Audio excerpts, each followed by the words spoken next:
아멘. 할렐루야. 아멘. 여러분들 건강하게 이렇게 또 만나뵐 수 있어서 너무나 하나님 앞에 감사드립니다. 우리 옆에 있는 분 한번 살펴봅시다. 눈빛으로 한번 인사합시다. 반갑다고, 사랑한다고. 아마 코로나19가 끝나면 우리의 표정은 그 전보다 훨씬 나아져 있을 거예요.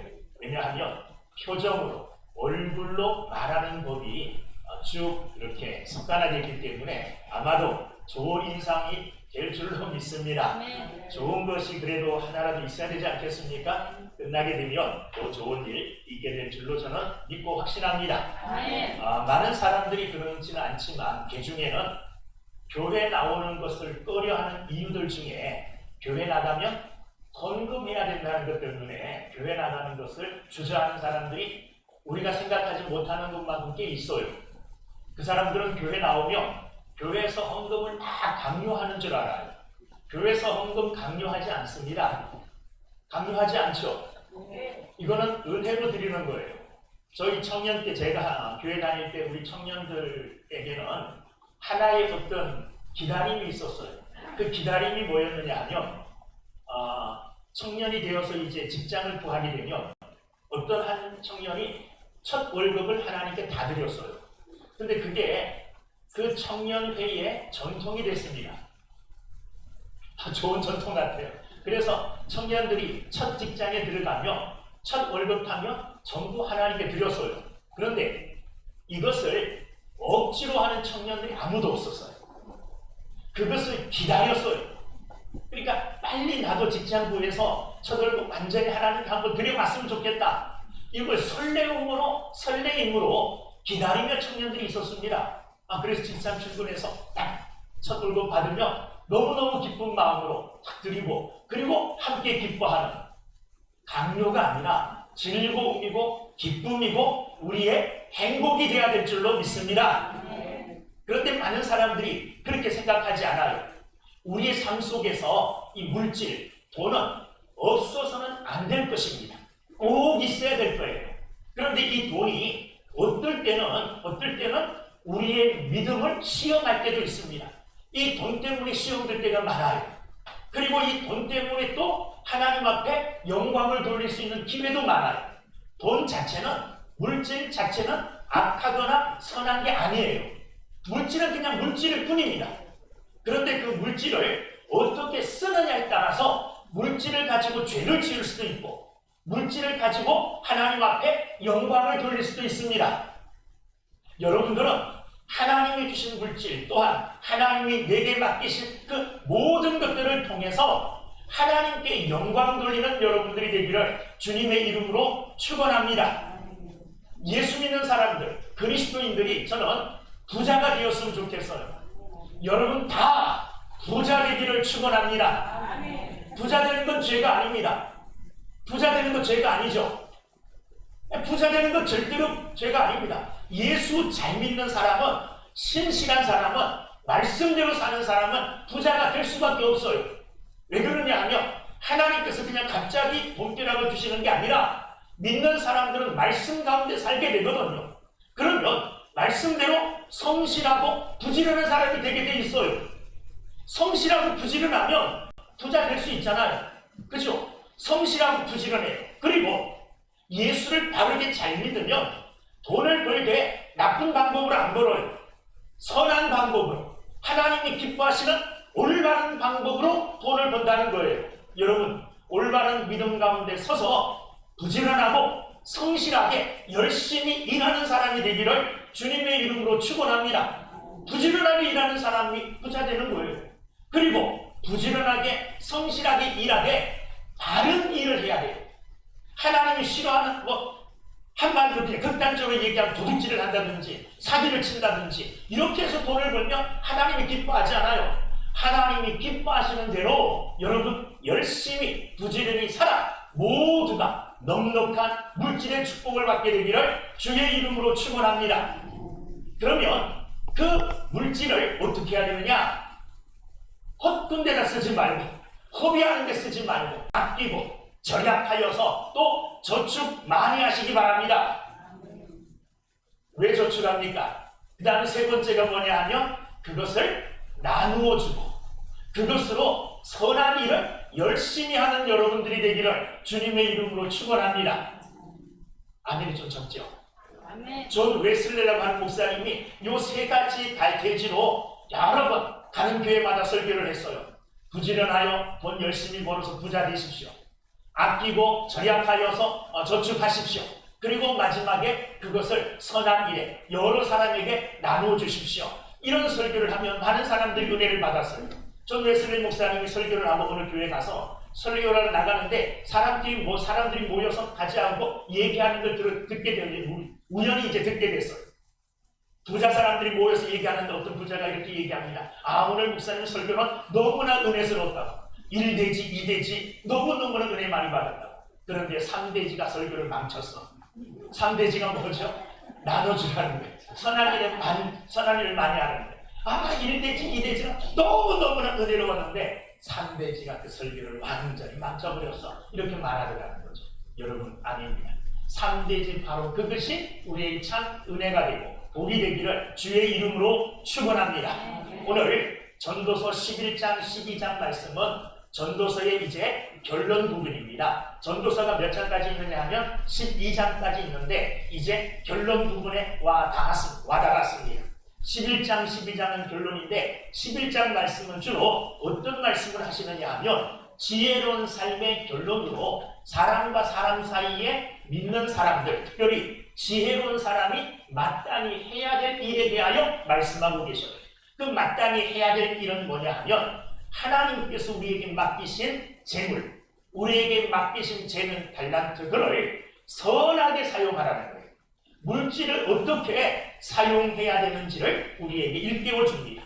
하나님이 맡겨주신 물질, 맡겨주신 재능, 이 여러 가지 은사들을 지혜롭게 잘 사용하는 방법, 어떻게 하는 것이 잘 사용하는 것이냐, 오늘 말씀을 통해서 우리가 살펴보면서 하나님이 내게 은혜로 축복으로 주신 물질뿐만 아니라 건강, 또 내가 가지고 있는 여러 가지 모든 재능들을 어떻게 사용하는 것이 하나님이 바라고 원하시는 지혜로운 사람의 삶인가를 말씀을 통하여 깨닫고 지혜로운 삶을 사는 여러분들 다 되시기를 주의 이름으로 축원합니다.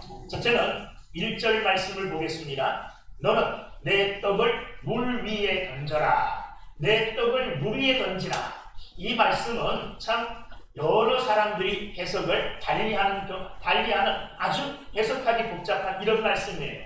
그런데 그 많은 해석들 중에 특별히 이 말씀은 구제, 다른 사람들에게 물질을 가지고 식물, 떡을 가지고 선을 베푸는 이런 교훈을 우리에게 주시는 것으로 많은 사람들이 해석합니다. 자, 1절 너는 내 떡을 물 위에 뭐 하라 그랬느냐? 던지라 그랬어요.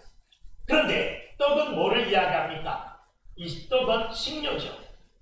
우리가 먹을 거죠. 내가 가지고 있는 물질을 상징할 수 있습니다. 내가 가지고 있는 물질, 이 떡을 어디에 던지라 그랬느냐 하면 물 위에 던지라는 거예요. 던지라는 말은 베풀으라는 말이에요. 사람들에게 나누어 주라는 말이에요. 그런데 어디에 던지라 그랬느냐 하면 물 위에 던지라는 거예요. 여러분 한번 생각해 보세요. 떡을 물 위에 던지면 그 떡이 어디로 갑니까? 다 사라져 버리죠. 풀어서 다 사라져 버려요. 이 말씀의 의미는 어떤 의미냐 하면 또 물질을 나누어 주되 물질로 사람들에게 선을 베풀되 대가를 바라지 않고 그것이 되돌아올 거라는 것을 생각하지 말고 그것으로 인하여 어떤 대가, 어떤 보상을 받을 거로 생각하지 말고 베풀라는 거예요.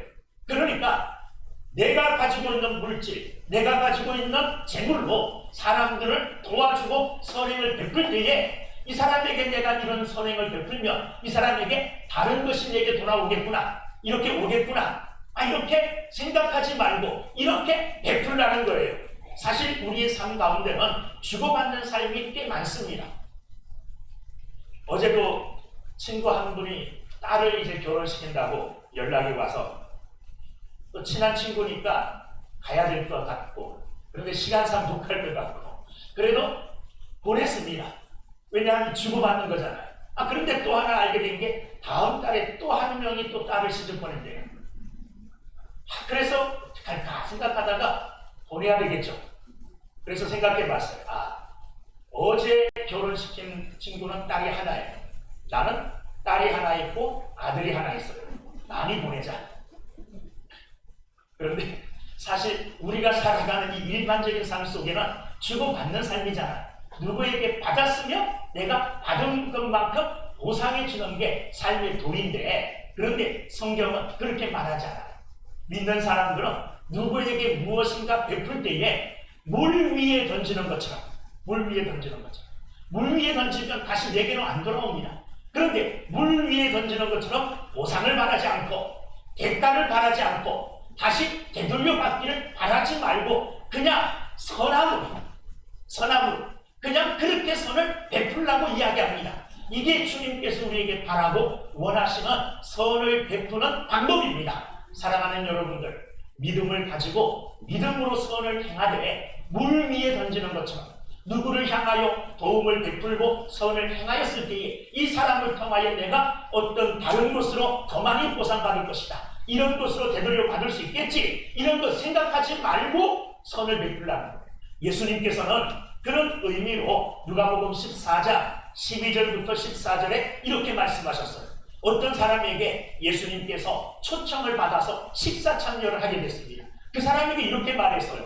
또 자기를 청한 자에게 이르되, 자기를 초청한 사람에게 뭐라고 말했느냐? 내가 점심이나 저녁이나 베풀거든 벗이나 형제나 친척이나 부한 이웃을 청하지 말라. 두렵건대 그 사람들이 너를 도로 청하여 내게 가품이 될까 하노라. 뭐하라 그랬느냐 하면 청하되 벗이나 형제나 친척이나 부한 이웃들을 청하지 말라고 했어요. 그들을 청해가지고 식사 대접하지 말래요. 왜냐하면 왜 그렇게 하지 말라고 그러냐? 두렵건대 그 사람들이 너를 도로 청하여서 네가 먹은 만큼 또 그가 대접해 줄까 두려워하라. 그게 두려운 일입니까? 사실 두려운 일은 아니잖아요. 그런데 그렇게 하면 너의 선이 베푸는 그 선함이 사라진다는 거예요. 그렇게 하지 말고 그 뒤에 보면 잔치를 베풀거든 차라리 가난한 자들과 몸 불편한 자들과 저는 자들과 맹인들을 청하라. 그리하면 그들이 갚을 것이 없으므로 내게 복이 되리니 이는 의인들의 부활 시에 내가 갚음을 받겠으니라. 예수님이 이런 교훈을 주셨어요.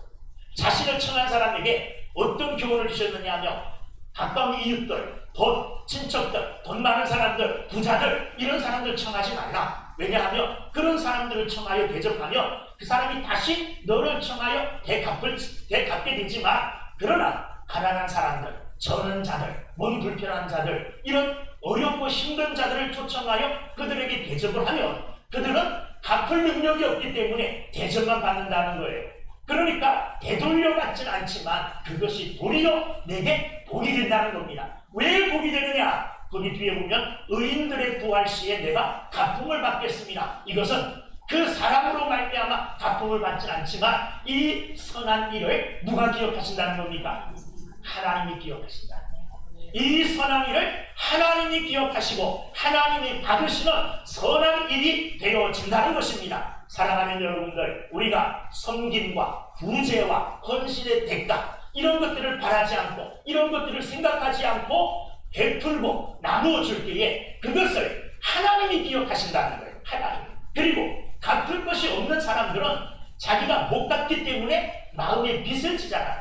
마음에 빚진 자들은 보통 뭐 하느냐? 그를 위하여 기도하게 되어 있습니다. 만약에 어떤 사람이 내게 식사 초청을 해서 멋있게 한 통 냈어요. 그럼 나도 능력이 되니까 불러서 또 한 통 내버려요. 그러면 그 사람, 내가 대접받았지만은 대접받는 빚이 하나도 없잖아요. 그런데 힘없는 사람, 갚을 능력이 없는 사람을 정말 멋있게 대접했어요. 왜 그 사람이 갚고 싶지만 갚을 능력이 없어요. 마음의 빚을 지고 누구에게 이야기하게 되느냐 하면 하나님 앞에, 하나님, 내가 저 사람에게 이런 좋은 대접을 받았는데 나는 갚을 길이 없습니다. 하나님, 저 사람을 축복해 주셔요. 이러면 사람들에게 대갚음 받는 것보다 하나님에게 그 선함이 쌓이고 이 사람이 나를 위하여 기도해 주니 그것이 더 큰 나에게 은혜가 되고 더 큰 나에게 축복이 될 줄로 믿습니다. 그래서 주님은 손을 베풀되 물 위에, 떡을 물 위에 던진 같이 보상을 바라지 말고 되돌아올 것을 기대하지 말고 이렇게 손을 베풀고 손을 행하라고 말씀하셨어요. 하나님께 대하여 때도 마찬가지입니다. 우리가 헌금을 드릴 때에도 내가 이만큼 헌금하면 하나님께서 더 많이 주시겠지. 물론 제가 헌금 시간에 기도할 때는 그 헌금을 통해서 축복 기도합니다. 축복 기도해요. 그런데 그 헌금을 드리는 자가 내가 이만큼 드리면 하나님은 더 많이 주시겠지. 10배로 100배로 갚아주시겠지. 만약에 이런 보상 심리를 가지고 하나님 앞에 헌금한다면 그 헌금은 잘못된 거예요. 올바른 헌금이 아닙니다. 하나님 앞에 어떤 봉사할 때도 마찬가지예요. 헌신할 때도 마찬가지. 내가 하나님 앞에 이렇게 드렸으니, 이렇게 헌신하고 이렇게 봉사했으니, 하나님 앞에 이런 내가 공로를 세웠으니 하나님께서 여기에 마땅한 어떤 것을 내게 보상으로 주시겠지. 이런 기대를 하고 그것을 바라고 만약에 한다면 그것은 온전한 섬김이 아니게 되는 거죠. 이것은 하나님께서 기뻐하지 않는 겁니다. 여러분, 사람들에게나 하나님에게나 우리가 정말로 선을 베풀고 봉사하고 헌신할 때에 물 위에 던지는 것처럼 그냥 잊어버리고 하고 잊어버리고 하나님을 기억하십니다. 그리하여 자 1절 뒤에 보면 여러 날 후에 도로 찾으리라. 이 여러 날 후에 도로 찾는다는 말은 내가 기대하지 않았지만, 내가 바라고 있지 않았지만 하나님께서 뜻밖으로 되돌려 주신다는 거예요. 우리의 선한 행위는 결코 사라지지 않습니다. 그것은 하나님의 책에 다 기록이 되어지고 하나님께서 잊지 않으시고 보상해 주시는 것입니다. 이것은 하나님이 주시는 보너스의 축복이에요. 만약에 그것을 기대한다면 그 기대하고 있는데 안 주시면 실망하잖아요. 그러니까 기대하지 않아요. 그게 실망도 없어요. 그러니까 늘 감사하며 늘 기쁨으로 행할 수 있어요. 그런데 하나 해놓고 하나를 바라면 그 바라는 것이 이루어지지 않으면 실망하고 낙담하고 다시는 안 하게 되죠. 이것은 계속되어지는 하나님 앞에서 헌신이나 계속되어지는 선한 구제의 삶을 맡게 되어지는 그런 결과를 초래하기 때문에 좋지 않다는 겁니다. 여러분, 선을 행하십시오. 많이 행하십시오. 그러나 물 위에 던지는 것처럼 선을 행하고 잊어버리십시오. 하나님께서 그냥 다 아시겠지 하고 그냥 기쁨으로 계속 선을 행하되 물 위에 던지는 것처럼 선을 행하며 살아가는 믿음의 사람들 다 되기를 주님의 이름으로 축원합니다. 하나님께 대한 헌신도 이런 헌신을 하나님 기뻐하셨습니다. 이름 없는 한 여인은 예수님 앞에 나와서 300데나리온이라는 그 향유를 깨뜨려 머리에 부어드렸어요. 이 여인이 예수님께 이 많은 비싼 향유를 부어드릴 때 내가 이렇게 비싼 거 부어드리니까 주님께서 내게 더 좋은 걸 주시겠지. 이런 기대 하나도 안 했어요. 하나도 안 했어요. 그냥 아낌없이 주님 앞에 드리는 그 기쁨으로 드렸다는 거예요. 이 헌신을 하나님은 주님은 기뻐하셨고 이 헌신을 주님은 기쁘게 받아주신 줄로 믿습니다. 아브라함에게 하나님이 찾아오셔서 내 갈대아우로 내 집을 떠나라 그랬을 때에 아브라함이 계산하지 않고 떠나면 뭐 주시는데요? 얼마나 더 좋은데요? 이런 거 기대하지 않고 말씀이니까 그 말씀에 순종하여 따라 그대로 순종해서 믿음의 삶은 그런 삶입니다. 하나님 앞에 선을 행하되 이웃에게 선을 행하되 물 위에 던짐같이 대가나 보상을 바라지 않고 믿음으로 행할 때에 하나님이 기억하시고 하나님이 보상해 주신다는 이런 믿음 가지고 행할 수 있는 여러분들이 되기를 주의 이름으로 축원합니다. 두 번째, 어떻게 선을 행하며 살아야 되느냐? 2절 말씀부터 보면 2절 7에게나 8에게 나눠줄지어다. 무슨 재앙이 땅에 임하는지 내가 알지 못함이니라. 구름에 비가 가득하면 땅에 쏟아지며 나무가 나무로 부부러나 쓰러지면 그 쓰러진 곳에 그냥 있으리라. 자, 무슨 말이냐 하면 7에게나 8에게 나눠주라. 이 무슨 말이냐 하면 섬김의 대상을 늘려가라는 거예요.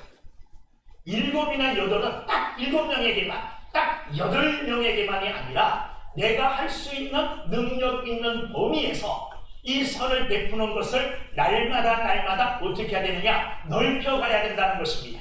여러분, 하나님께서 여러분에게 물질의 축복을 주시고 부자 되시기를 주의 이름으로 축원합니다. 주시면 그것을 주의 이름으로 믿음으로 물 위에 던짐같이 정말 어렵고 힘든 자들에게 선을 베푸시기를 바랍니다. 선을 베푸는 여러분의 손길이 날마다 확장되어지고 넓어지게 되기를 주님의 이름으로 축원합니다. 그래서 선을 행함에 기쁨을 아는 사람은 이것을 자꾸만 늘려가게 돼요. 아, 이렇게 선을 행했더니 이런 기쁨이 있구나. 다시 돌아오는 보상의 기쁨이 아니에요. 하나님이 주시는 특별한 다른 기쁨입니다. 선을 행함의 기쁨이 더 커요. 그래서 성경에 뭐라고 말합니까? 주는 것이 복되다 그럽니까? 받는 것이 복되다 그럽니까? 주는 자가 복되다 그래요. 주는 자가요. 여러분, 줄 수 있다는 것이 복된 거예요. 내가 받는 것, 이게 복된 것 같지만 아닙니다. 줄 수 있는 것이 복된 거예요. 그래서 주는 자가 더 복되다 그랬습니다. 여러분, 하나님이 내게 주신 것들을 마음껏 베푸며 살아가는 여러분들이 되기를 주님의 이름으로 축원합니다. 베풀되 많은 사람들에게 베풀의 영역을 날마다 넓혀가시는 여러분들이 되기를 바랍니다. 왜 그래야 되느냐? 자, 2절 뒤에부터 무슨 말씀이 나오니까? 무슨 재앙이 땅에 임하는지 내가 알지 못함이니라. 구름에 비가 가득하면 땅에 쏟아지며 나무가 나무로나 부부로나 쓰러지면 그 쓰러진 곳에 그냥 있으리라. 이것은 어떤 재앙이 언제 닥칠지는 모른다는 거예요. 그리고 재앙이 닥치면 이 재앙을 피할 자가 아무도 없다는 거예요. 이 말씀은 무슨 말이냐면 선을 베풀 수 있는 기회가 한정되어 있다는 거예요.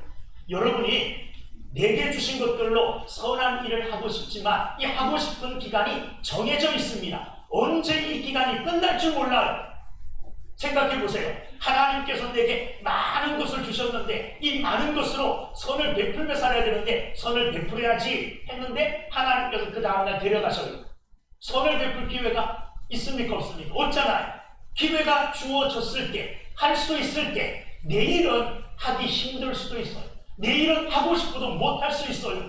언제 어느 때의 재앙이, 언제 어느 때에 내게 무슨 일이 닥쳐올 줄 몰라요. 닥쳐오는 그 재앙을 피할 수 있는 재간이 있는 사람은 아무도 없다는 거예요.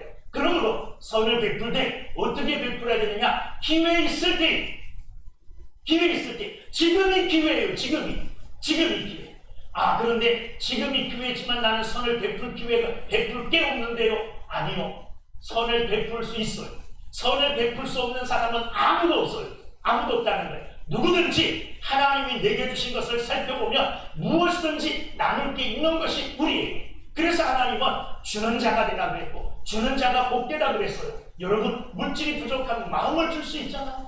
몸을 줄 수 있잖아요. 그래서 몸으로 봉사해주고 헌신해 줄 수 있잖아요. 사랑하는 여러분들, 기회가 내일이면 사라질 줄도 모릅니다. 내게 기회 주셨을 때에 오늘 7이나 8 내가 할 수 있는 모든 역량을 다 발휘하여 여러분 주변에 있는 사람들에게 선을 많이 베풀며 살아가는 믿음의 사람들이 다 되기를 주님의 이름으로 축원합니다.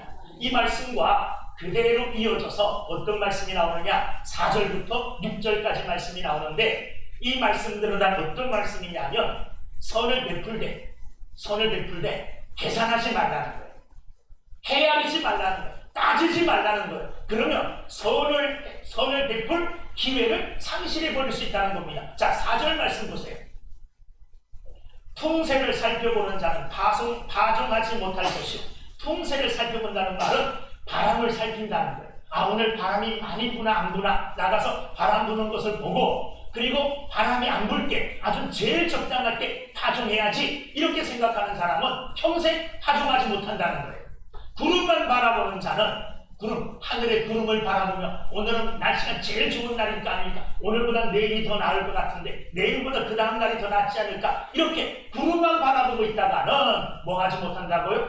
거두지 못한다는 겁니다. 이건 무슨 말이냐면 완벽하게 준비되어진 그런 구제의 그런 준비 완벽하게 된다는 없다는 거예요. 지금 비록 부족하죠. 지금 좀 풍세를 보니 바람이 좀 불어요. 씨앗을 뿌리면 날아갈 것 같기도 해요. 어느 정도는. 지금 나가서 별을 베자니 추수하자니 구름이 잔뜩 끼어서 비가 올 것 같아요. 여러분, 완벽한 날씨를 기다리다가는, 완벽한 날을 기다리다가는 한 번도 못한다는 거예요. 이런 중국에 내려오는 이야기가 있다는데 어떤 얘기냐면 여자가 남자인지 여자인지 상대방을 부를 때, 배우자를 부를 때 어떻게 골라야 되느냐? 이 옥수수를 따는 것처럼 골라야 되는데 잘못 고르면 평생 못 고른다는 말이에요. 그게 무슨 말이냐 하면 옥수수밭이 쭉 있는데 그 가운데 길이 하나 있어요. 옥수수를 하나만 따야 돼요. 지나가면서. 가다가 여기 제일 좋은 옥수수가 보여요. 이거 딸까 말까. 이거 따면 좀 더 가다 보면 더 좋은 옥수수가 있을 텐데 기다려. 앞에 가서 또 딸라 그랬더니 요거 딸까 말까 하다가 요거보다 더 좋은 게 있을 것 같아요. 또 가요. 그러다가 끝에까지 가는 동안에 하나도 못 딴다는 거예요. 결혼 잘 못하죠. 잘 못하는 사람. 결혼 잘 못하는 사람. 자, 오래 못한 사람. 이런 사람의 뭐 다는 안 그렇지만 가끔 그래요. 한 사람을 만났어요. 교제해요. 아, 이 사람 괜찮은데? 아, 그런데 내가 이 사람 딱 골랐다가 정했다가 더 좋은 사람 나타나면 어떡하지? 그래서 좀 미워요. 더 좋은 사람 나타나길 바라는데 더 좋은 사람이 안 나타나는 거예요. 계속해서. 처음에 본 사람, 아, 그 사람이 제일 낫는데 후회해서 다시 돌아보니 그 사람은 결혼해버렸어. 그러니까 자꾸만 시간만 가는 거예요. 여러분, 선한 일을 할 때도 마찬가지입니다. 내가 이 사업만 성공하면, 내가 돈을 벌 때 이만큼만 적당히 벌면 그때부터 내가 선한 일을 해야지. 내 자식들 다 장가 보내고 시집 보내고 그런 다음에 좀 안정되면 그러면 내가 선한 일을 해야지. 여러분, 자꾸만 미루다 보면 평생 못할 수 있다는 거예요. 14절 말씀이 틈새를 살펴보는 자는 파송하지 못하고 구름만 바라보는 자는 거두지 못한다는 거예요. 상황 보고 형편 보고 더 나아지면 완전해지면 그러면 해야지. 그렇다가는요 못한다는 겁니다. 망설이지 말고 주저하지 말고 결단을 가지고 좀 지금은 부족하지만 그러나 부족한 중에 시작하는 겁니다. 지금 내게 10,000원 있을 때 뭐 1,000원이라도 아니 1,000원도 못하더라도 500원이라도 조금 할 수 있는 자가 나중에 많이 할 수 있을 때 많이 할 수 있는 것이지 지금도 못하는데 나중에 못한다는 거예요. 11절 원리도 그렇습니다. 어떤 사람들이 어렵게 살며 믿음 가운데 살면서 11조로 꼬박꼬박해요. 꼬박꼬박. 그래서 10,000원 벌면 1,000원 11조. 10만원 벌어서 10,000원 11조. 그렇게 하나님 앞에 믿음으로 살아요. 그런데 이거 이렇게 했는데 나중에 진짜 한 달에 한 10억쯤 벌었어요. 11조 얼마 해야 됩니까? 이렇게 해야 되잖아요. 10만원 벌었을 때 10,000원은 아깝지 않았어요. 10억 벌었을 때 이러면 너무 아까워요. 못하는 거예요. 그런데 여러분 10만원 벌어서 10,000원 하는 사람이 되기를 원합니까? 10억 벌어서 1억 하는 사람이 더 나은 사람이에요. 나는 100억 벌어서 10억 했으면 좋겠어. 그게 훨씬 나은 거잖아요. 그런데 그때 되면요 더 하기 어려워요. 더 못해요. 여러분 완전해지기를 바라고 완벽하게 준비되었을 때 해야지. 그러면 하나도 못합니다. 봉사도 마찬가지예요. 봉사도요. 내 사정이 조금만 나아지면 내가 봉사할게요. 이런 평생 못합니다. 지금 현재 상황 가운데서 내 지금 형편 중에서 할 수 있는 걸 해야 돼요. 내 지금 형편 중에서 구제하고 도와줄 수 있는 걸 도와줄 수 있는 사람이 돼야 돼요. 그래야지 하나님이 큰 축복 주셨을 때 그 큰 축복 가운데서도 아낌없이 기쁨으로 믿음으로 할 수 있는 사람이 되어지는 겁니다. 그런데 지금 작고 약하다고 풍세를 보면서 형편을 보면서 구름만 바라보면서 여건만 바라보면서 아직 여건이 아니야. 조금만 더 잘 되면 요 사업 성공하고 내가 요거 되면 조금만 더 뭐 전세가 이제 내 집 갖게 되면 월세에서 전세로 가면 이렇게 다음을 기다리면요 평생 못합니다. 지금 할 수 있어야 돼요.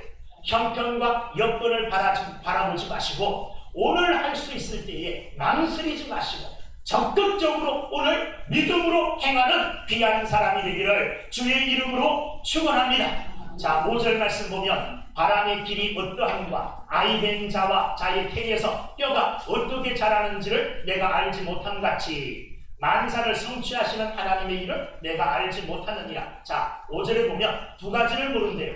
바람의 길이 어떠함과 바람이 어디에서 불어와서 어디로 가는지 모른다는 거예요. 아이된 자의 태에서 아이가 어떻게 자라는지 몰라요. 그 다음에 6절 말씀 보면 너는 아침에 씨를 뿌리고 저녁에도 손을 놓지 말라. 자, 아침에 씨를 뿌리는데 이 아침에 뿌린 씨가 잘 될지 저녁에 뿌린 씨가 잘 될지 모른다는 거예요. 이건 누구만 아십니까? 하나님만 아셔요. 그러니까 결과를 예측하지 말고 내가 이런 선행을 베풀었을 때에 이런 결과가 나오겠지. 내가 이런 선행을 베풀었을 때에 나는 얼마 남고 어떻게 하면 되겠지. 이렇게 결과를 예측하지 말고 계산하지 말고 전능하신 하나님을 믿고 믿음으로 구제하고 믿음으로 선을 나누며 행하는 귀한 사람이 되기를 주의 이름으로 축원합니다. 5절 뒤에 보십시오. 내가 알지 못함 같이 사람들은 알지 못해요.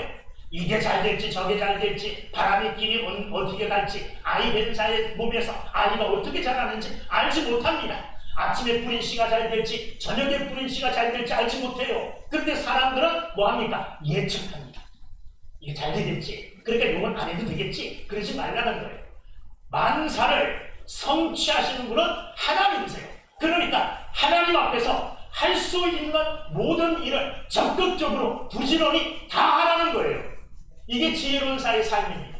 이 사람 도와주고 저 사람 도와주고 도움의 손길을 뻗을 수 있는 대로, 도움을 나눠줄 수 있는 대로 계산하지 말고 따지지 말고 이것저것 상황 보지 말고 믿음으로 행할 때에 하나님께서 그 부지하는 손길을 축복하여 주실 줄로 믿습니다. 그리고 그 손길의 선함을 하나님께서 받으시고 기억하실 줄로 믿습니다. 여러분, 성경을 보시면 이런 말씀이 있습니다. 내 재물이 있는데, 내 보물이 있는 곳에 뭐가 있다고 했습니까? 마음이 있다고 했습니다. 내 보물이 있는 바로 그곳에 마음이 있다고 했어요. 그리고 내 보화를, 내 보물을, 내 재물을 땅에 쌓아두지 말고 어디 쌓아두라고 했습니까? 하늘나라에 쌓아두라고 했어요. 땅에는 좀 먹고 도둑이 다 훔쳐갈 가능성이 있지만 하나님 나라에 쌓아두면 없어지지 않는다는 거예요. 거긴 도둑도 없고 좀 먹지도 않는다는 겁니다. 사랑하는 여러분들, 하늘나라에 우리의 보화를 쌓아놓는 가장 좋은 방법은 말씀대로, 오늘 말씀대로 하나님이 내게 주신 물질로, 하나님이 내게 주신 재능과 달란트로, 내게 주신 여러 가지 은사들로 성실하게, 그리고 지혜롭게, 그리고 신실하게 부재의 손길을 펼치고 선한 손길을 펼쳐서 많은 사람들에게 덕을 끼치는 삶이라는 것을 기억하시고 지혜로운 사람 되어 하나님 나라에 보물을 쌓아주는 귀한 믿음의 삶을 사시기를 주의 이름으로 축원합니다. 기도하겠습니다. 은혜로우신 아버지 하나님, 감사합니다. 오늘 내 손에 있는 것들, 내가 누리고 있는 것들 다